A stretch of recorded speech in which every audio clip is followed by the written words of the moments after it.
semaine 16, jour 3. Bonjour et bienvenue à Dieu au quotidien, notre série d'études méditatives sur l'Évangile selon Jean.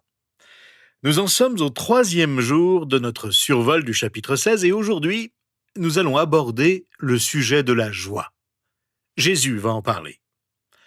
Pour commencer, laissez-moi vous demander, lequel de ces mots, selon vous, décrirait le chrétien typique d'aujourd'hui ou votre vie typique? Je vous donne une liste de 8 mots.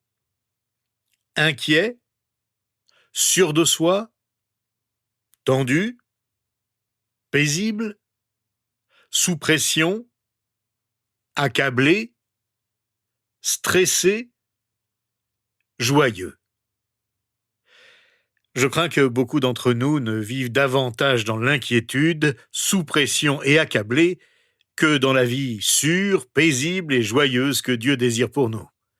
Voyez-vous, ce qui rend la vie passionnante, ce ne sont pas les événements de notre journée. Ce n'est pas l'argent que nous avons dans notre compte en banque. Ce qui rend notre vie passionnante, c'est la joie qui réside dans notre cœur. Si vous ne ressentez pas de joie face aux événements de la journée ou aux ressources que Dieu a mises à votre disposition, votre vie ne sera pas épanouie, peu importe vos ressources et votre emploi du temps chargé. Et il y a des gens, vous les avez sûrement rencontrés, qui vivent chaque jour avec beaucoup d'enthousiasme, tandis que d'autres affrontent les journées les plus exaltantes avec seulement anxiété ou apathie. Or, c'est la joie qui fait la différence. C'est la joie qui suscite un enthousiasme sincère. C'est une joie qui ne déçoit pas et ne disparaît pas de nos vies. Cette joie, c'est la joie de Jésus, celle qu'il nous a promise. Si vous avez déjà vécu dans votre vie de croyant en Jésus-Christ des périodes de tension intense, vous vous rendez compte que vous avez besoin de quelque chose qui manque dans votre vie. Eh bien, Jésus comprend qu'il y a des choses qui manquent dans nos vies. Il comprend que nos circonstances ne se déroulent pas toujours comme nous le souhaitons. Mais même au milieu des situations qui nous préoccupent ou nous accablent, Jésus nous parle de joie, de la vraie joie. Écoutons ce qu'il a dit à ses disciples la veille de sa mort, au verset 16 à 18 du chapitre 16 de notre Évangile. « Encore un peu de temps, et vous ne me verrez plus. Et puis encore un peu de temps, et vous me reverrez, parce que je vais auprès du Père. » Alors quelques-uns de ses disciples se dirent entre eux, « Que veut-il nous dire par encore un peu de temps et vous ne me verrez plus, et puis encore un peu de temps et vous me reverrez, et parce que je vais auprès du Père ?» Il disait donc, que signifie ce qu'il dit « encore un peu de temps » ?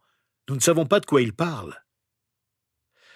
Nous allons examiner ensemble le processus de la joie de Dieu au cours des prochains jours. Un processus en 3 étapes dont Jésus parle dans ce passage que nous venons de lire. Or, ce processus n'est pas aussi simple que le mot processus pourrait le laisser entendre.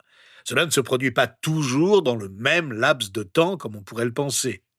Les étapes ne se déroulent pas de la même manière. Certaines prennent plus de temps pour être franchies que d'autres. Mais on passe toujours par ces 3 étapes pour vivre la joie unique que Dieu nous offre. La première étape de ce processus est celle que les disciples traversaient alors qu'ils écoutaient l'enseignement de Jésus sur le chemin vers Golgotha. C'est l'étape de la confusion, celle où nous rencontrons des problèmes qui nous paraissent insolubles. L'apôtre Paul, au chapitre 5 de sa lettre aux Romains, et l'apôtre Jacques, au chapitre 1 de sa lettre, nous en parlent. La première étape du processus de joie que Dieu veut nous offrir se déroule souvent dans un contexte de confusion. Ce qui se passe à un moment donné de notre vie semble tout simplement n'avoir aucun sens. Dans notre passage, Jésus annonce aux disciples qu'il va les quitter, mais ils ne comprennent pas ce qu'il veut dire. Et dans leur tristesse, ils en sont tout confus. « Nous ne comprenons pas, » lui disent-ils. « Pourquoi dois-tu partir ?» Voyez-vous, nous avons tous tendance à dépendre des choses auxquelles nous pouvons nous accrocher pour trouver la joie. Et lorsque Dieu permet qu'une de ces choses nous soit enlevée, Notre première réaction est presque toujours la confusion. Seigneur, pourquoi fais-tu cela? Puisque tu es venu parmi nous pour instaurer ton règne, comment peux-tu nous quitter maintenant? Comment peux-tu nous parler de ta mort, de trahison? Comment peux-tu nous enlever notre espoir le plus cher? En fait, si vous lisez les évangiles, vous découvrirez que les disciples de Jésus étaient souvent confus. Je ne sais pas pour vous, mais étrangement, je trouve cela encourageant. Parce que je me rends compte que la confusion fait partie du processus de la vie.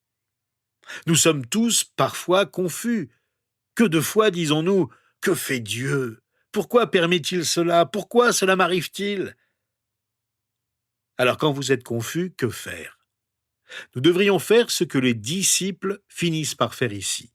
Lorsque vous êtes confus, pour nourrir votre joie dans un moment de confusion, posez une question à Jésus. Demandez à Jésus ce qui se passe. La réponse ne viendra pas toujours immédiatement, mais au moins votre question vous incitera à écouter. Les disciples, ici présents, font ce que nous faisons habituellement. Nous discutons de notre situation avec ceux qui nous entourent, mais la confusion persiste. Certains essaient de s'en sortir tout seuls, mais eux aussi restent confus. En fait, permettez-moi de vous confier ce principe. Lorsque vous cherchez à résoudre un problème dans votre vie ou à comprendre un passage des Écritures, demandez à Jésus de vous éclairer avant de demander à qui que ce soit d'autre. Oh, c'est bien sûr une bonne chose d'en parler avec les autres. En fait, j'ai personnellement appris des choses d'autres personnes que je n'aurais jamais apprises si je n'avais pas participé à une étude biblique ou à une discussion avec eux. Je ne refuse donc pas d'apprendre des autres, mais je propose que nous demandions d'abord à Jésus de nous éclairer et de nous aider. N'oublions jamais que son esprit est notre guide dans la vie de tous les jours, autant dans le domaine spirituel que dans la vie pratique. Parfois, Dieu veut simplement nous montrer personnellement ce qu'il veut pour nous. Parfois, il faut l'écouter et apprendre de lui dans le recueillement et la prière. Je veux que vous compreniez que Jésus se soucie suffisamment de nous et qu'il ne nous laisse jamais tomber. Dans notre confusion, Jésus intervient, comme il l'a fait auprès de ses disciples. Regardez ce qui s'est passé ici. Nous le lisons au versets 19 et 20 de notre chapitre. Jésus comprit qu'ils voulaient l'interroger, et il leur dit: « Vous vous interrogez les uns les autres sur ce que j'ai dit. Encore un peu de temps, et vous ne me verrez plus, et puis encore un peu de temps, et vous me reverrez. En vérité, je vous le dis, vous pleurerez, et vous vous lamenterez, tandis que le monde se réjouira. Vous serez dans la tristesse, mais votre tristesse se changera en joie. » Jésus sait qu'il va bientôt mourir sur la croix, et que certains se réjouiront à ce moment-là, mais sûrement pas les disciples. Il sait que les disciples pleureront et se lamenteront lorsque cela arrivera. Ils seront dans la confusion totale. Ils seront dans le deuil et dans la crainte. Mais leur tristesse se transformera en joie. Jésus le leur a promis. La tristesse est la deuxième étape inévitable dans le processus de la joie. Nous faisons face à la confusion, puis à la tristesse, le chagrin, la douleur nous atteignent à un moment donné ou à un autre. La tristesse n'est pourtant pas incompatible avec la joie. Jésus parle de sa mort et en même temps de sa joie parfaite. Le chagrin, comme le deuil, est une étape du processus de joie. La perte fait partie de notre vie sur la terre. Elle s'accompagne d'une tristesse profonde, surtout lorsqu'il s'agit de la perte d'un être cher. Au ciel, il n'y aura plus de perte, plus de pleurs, plus de larmes, plus de douleurs. Mais sur terre, nous subissons constamment des pertes, alors nous sommes dans la tristesse. Nous pleurons la perte d'un proche, d'un emploi, d'un rêve, de tant de choses dans notre vie. Et lorsque cette perte survient, elle s'accompagne toujours de tristesse et très souvent de pleurs. Pourtant, Jésus dit que nous pleurerons, que nous nous lamenterons, mais que notre chagrin se transformera en joie. Demain, nous parlerons de la joie. Mais aujourd'hui, je veux me concentrer sur la tristesse et le deuil. J'ai découvert dans ma vie de pasteur, dans ma propre vie, que ceux qui ne s'autorisent pas à faire leur deuil ne connaissent pas la joie. Pourquoi? Parce qu'en refusant de faire le deuil, comme on dit, nous faisons semblant de croire que la perte n'est pas réelle. Nous prétendons que la perte ne nous affecte pas, que nous n'en souffrons pas. En fait, nous sommes tous affectés d'une manière ou d'une autre par la rupture définitive d'avec une personne que nous ne verrons plus jamais sur Terre, avec laquelle nous ne pourrons plus échanger. Le vide créé par cette séparation est parfois insupportable. Quand on fait semblant d'être insensible et qu'on ne se permet pas de manifester sa tristesse, ce sentiment d'une perte qui nous fait mal, on ne peut pas passer du deuil à la joie. Et comme on fait semblant, on n'atteint jamais la joie véritable. Nous n'exprimons pas tous notre tristesse de la même manière. Le deuil est une expérience personnelle, souvent difficile à vivre. Chacun réagit à sa manière. Nous avons vu comment Marthe et Marie ont réagi différemment lors de la mort de leur frère Lazare. L'une devait parler et agir, l'autre se recueillir en silence dans sa maison. Beaucoup de gens s'attendent à ce que les autres manifestent leur tristesse comme eux. Mais ce n'est pas possible, parce que le deuil est une expérience très personnelle. Et il n'y a pas de règle.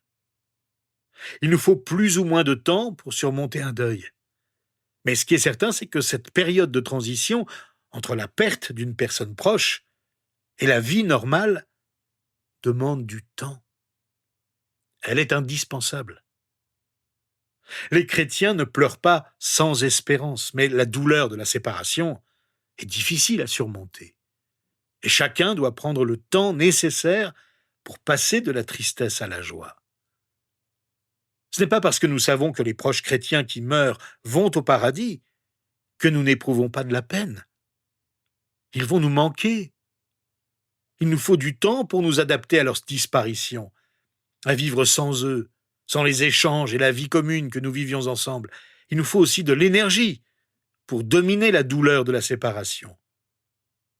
Jésus n'y est pas insensible. Bien au contraire. Nous en parlerons davantage demain, mais avant ça, je suis conscient que vous pourriez avoir besoin de parler à Jésus et de lui demander de vous réconforter à l'occasion de la perte d'un proche, d'une personne à laquelle vous étiez attaché. Ou encore, vous ne vous êtes jamais vraiment remis de la perte d'un ami, de votre enfant, de votre époux ou de votre épouse, et n'avez pas demandé à Dieu de vous délivrer de la douleur de cette séparation. Vous n'avez peut-être pas pleuré la séparation finale d'avec un être cher. Je vous invite à prier et à vous ouvrir au Seigneur en disant ces simples paroles. Seigneur, toi qui as subi la souffrance, tu comprends notre douleur dans la séparation et la perte de cet être cher dont nous ne nous sommes jamais remis. Viens nous réconforter. Toi qui connais notre douleur, celle que nous avons renflouée et n'avons jamais su avouer, nous te l'apportons avec confiance aujourd'hui. Nous déposons notre fardeau à tes pieds et voulons repartir confiants que tu peux nous délivrer de notre tristesse. Seigneur, merci de comprendre notre tristesse. Nous ne voulons pas l'éviter, mais permets qu'avec le temps, nous apprenions à nous confier en toi et à ne jamais perdre la joie de notre communion avec toi et avec ceux qui t'adorent et qui sont proches de nous. Aide-nous à accepter ton réconfort et à te servir dans la joie malgré la tristesse que nous connaissons encore au plus profond de nous. Merci d'être avec tous ceux qui s'attendent à toi. C'est au nom de Jésus que nous t'apportons notre douleur et voulons recommencer à vivre en ayant goûté à la paix dont tu veux nous combler. Nous voulons l'accepter de tout notre cœur. Amen. Rejoignez-nous demain, nous aborderons ensemble la troisième étape du processus de la joie dont Dieu veut nous combler.